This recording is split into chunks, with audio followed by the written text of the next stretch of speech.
Hey, I'm Todd Brown, and I make these videos because I want you to rip on race day. Okay, how to determine our Zone 2. In my opinion, the godfather of Zone 2 is the great Phil Maffetone. I learned about Phil while studying Mark Allen, aka The Grip, who destroyed his competition all the while staying in Zone 2. Mark Allen was a devastating competitor whose epic battles with the great Dave Scott at Ironman are legendary, and I wanted that for the type of racing I was doing at the time, long distance mountain bike events. The idea of chasing my competitors down who always went out too fast continues to this very day to captivate me. According to Phil, Zone 2 is 180 minus your age. It's based on the idea that most people have a max heart rate of 180 in their prime.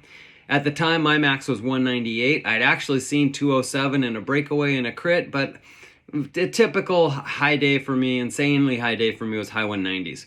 At the time, I was 40. And so does that mean my Zone 2 was 158 beats a minute? No, definitely not. Was it 140? Probably. There are many systems and ways to come up with a Zone 2 range, 60 to 70% of max heart rate. Some multiple of your resting heart rate, 180 minus your age.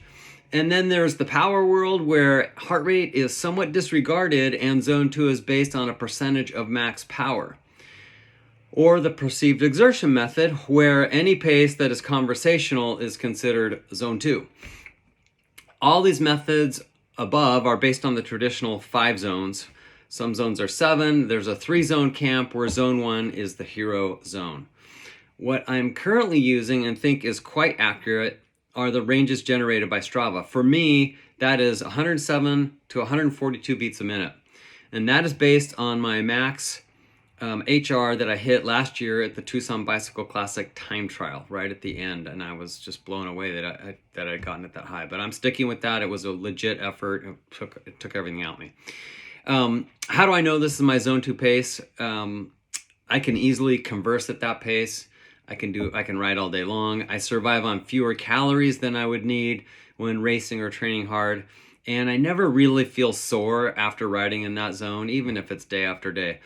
The biggest hurdle, and this is good news, the biggest hurdle for those new to Zone 2 will be facing the feeling of riding slow, of not doing enough, and you'll be thinking you're wasting time. Which is great because it keeps our competition in our grip, just where we want them. You got it. Hey everybody, these podcasts and vlogs are new for Pedal Industries, so if you're enjoying them, please like and subscribe and share with your friends. Thanks so much. Keep challenging yourself.